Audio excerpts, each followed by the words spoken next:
I want success. I want my book to reach more people. I want the roles, the rooms, the stages, the audience, and the income. I want a bigger life for my artistry, and I'm not going to pretend that I don't. But I've also had the strange experience of getting something I deeply wanted and feeling less like myself once I had it. Years ago, I booked a television show in Australia, and from the outside, it looked like a clear success. It was the kind of opportunity that was supposed to make me feel as though I had arrived and more doors would open from that place. Instead, I felt fragmented. I felt disconnected from myself and from my purpose, as the show went in a direction that didn't feel true to who I was.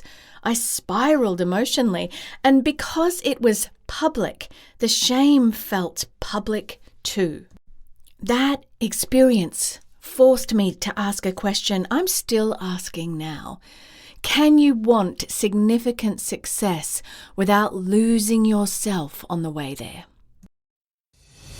Welcome to the Healthy, Wealthy, Wise Artist Podcast. I'm Lara Pilcher, author of Audacious Artistry, keynote speaker, life and creativity coach, and fellow artist.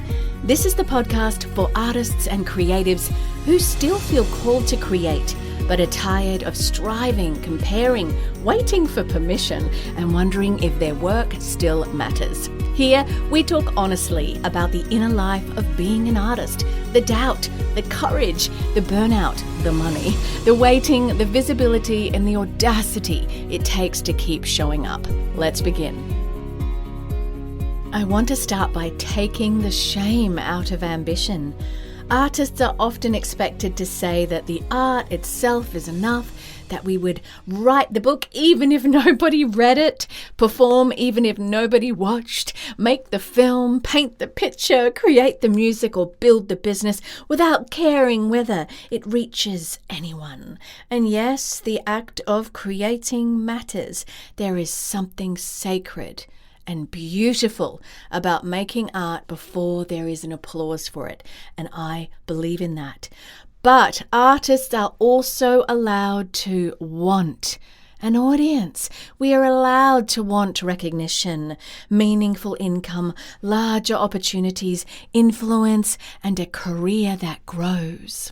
I don't think wanting my book to sell means I care less about the person reading it. I want it to sell because I believe it can help people, and because writing and publishing a book requires an enormous amount of my life. I don't think wanting a role makes an actor shallow. I don't think wanting people at your exhibition makes you less devoted to the art. I don't think wanting to be paid well makes the calling of being an artist less pure. Now, I am talking to people who are career artists, not hobby artists generally. But these things as a career artist really matter because a lot of us are depending on these things for our livelihood.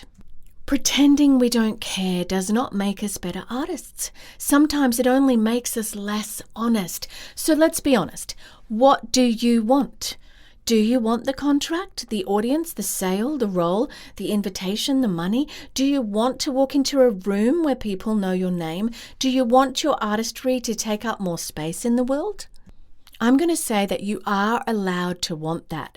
What your motivations are, that's not what I'm talking about right now. Some motivations are questionable, but you are allowed to want a big life for your art. The trouble is not wanting success. The trouble begins when success becomes responsible for proving who you are to yourself. That comes first, and then to others, because success is very good at moving the goalpost. You finish the manuscript, and then you need the publishing contract. You get the contract, and then you need the book to sell. You book the role, and then you wonder what it will lead to. You're invited to speak, and then you feel pressure to make the opportunity count. You grow an audience and then you become afraid of losing it. The strange thing about success is that it can answer the question you asked and immediately hand you 3 new ones. I know this from my own life. When I received a traditional publishing contract for Audacious Artistry, I was genuinely excited. And the best part was that it actually came to me by email on my birthday, March 26 last year. And it mattered to me. I had written a book, believed in it, worked in it, and I wanted somebody else to believe in it too and say yes to it. But the contract wasn't the end of the story. It opened the next chapter. Then there's editing and launching and speaking and posting and traveling and asking people to buy it and doing the enormous amount of work required to help a book find its readers. The success was real. So was the work on the other side of it, and it continues. TEDx is something I've got coming up. It's another meaningful yes in my life right now. I'm thrilled to have been chosen. But October 3 hasn't happened yet. At the moment, the yes looks like writing, cutting, rehearsing, questioning, timing, trying to memorize, which is a lot of work, my friends, as those of you in that category would understand, and trying again. There's so much work involved. That does not make the opportunity disappointing. It simply means that a public milestone and the lived experience of it, they're not the same thing. Every yes has a life on the other side of it. You still have to live that life as yourself. That is what I did not know how to do as well during that television season in Australia. I had reached something many performers work for years to reach, that kind of public platform exposure that you expect will give you more opportunity. I expected the booking to give me some sense of arrival and an open door to the next chapter. I thought I would feel more established, secure, and more certain of my place. Instead, I found myself inside a public version of success that felt increasingly disconnected from who I knew myself to be. The opportunity was a real opportunity, and the success was real, and my gratitude was real, but so was the fragmentation, because I had received something that I wanted, and I was struggling to recognize myself inside it. That was hard enough privately, but when the thing that is successful is so very, very public, and this was massive Australia-wide public exposure, the disconnection can feel public too. It wasn't simply, this did not go the way I expected. It began to feel like people can see a version of me that does not feel true to me at all. And the more public you become, the more public the shame can feel when things don't unfold the way you hoped, particularly when you've signed away your rights and an NDA and all of these sorts of things, so you can't talk about anything other than the version that you've somewhat signed your life away to. I really spiraled emotionally during that season, so I have a lot of empathy for those of us that have had that success, and it doesn't always look the way you want. Part of the pain was the experience itself. Part of it was the pressure I had placed on the experience to mean something and to open the next chapter. And to mean something about me, to show the world something about me. This was supposed to prove that I had arrived and opened more doors, because as an artist, many of those doors I had spent years striving towards in the most professional Olympic type ways, like I call it the Olympics of the arts, at going into West End London and auditioning and auditioning and auditioning. So these opportunities, when they do come, they feel very big to us. And here I find myself on billboards and different things and on TV commercials. It was supposed to confirm that the years of training, sacrifice, rejection, and persistence had finally led somewhere. It was supposed to make me feel successful. And when it did not give me those feelings, it gave me anxiety and frustration and grief and shame and pain. I did not know what to do with that. I don't share this because success is bad. It's actually for many people a wonderful thing. Like my book, I'm like, wow, what a wonderful success. But I share it because success is powerful, and anything powerful needs to be handled with honesty. And for those of us in the arts, we are often signing away pieces of ourselves that we no longer get complete autonomy over the story that is told publicly. You may be a writer, singer-songwriter that signs with a record label and they say you have to do these songs and they don't feel like you at all. Or an actor that books a role and it creates this whole side stream of media interviews and things that end up creating a narrative that doesn't feel like you at all. And then, of course, you get gossip magazines and that whole side of things that can absolutely hurt an artist in ways that they didn't see coming with that success. Now, I still want success. I am still expanding. I am still reaching for bigger rooms, more readers, stronger acting opportunities, and a wider life for my artistry. But I no longer believe an achievement can settle my identity, my sense of self. A result can tell you that something worked. It cannot tell you who you are. So a role can tell you that you were chosen for that role. It cannot make you permanently chosen. A contract can confirm that somebody wanted that book. It cannot make rejection stop hurting forever. An audience can show you that people are paying attention.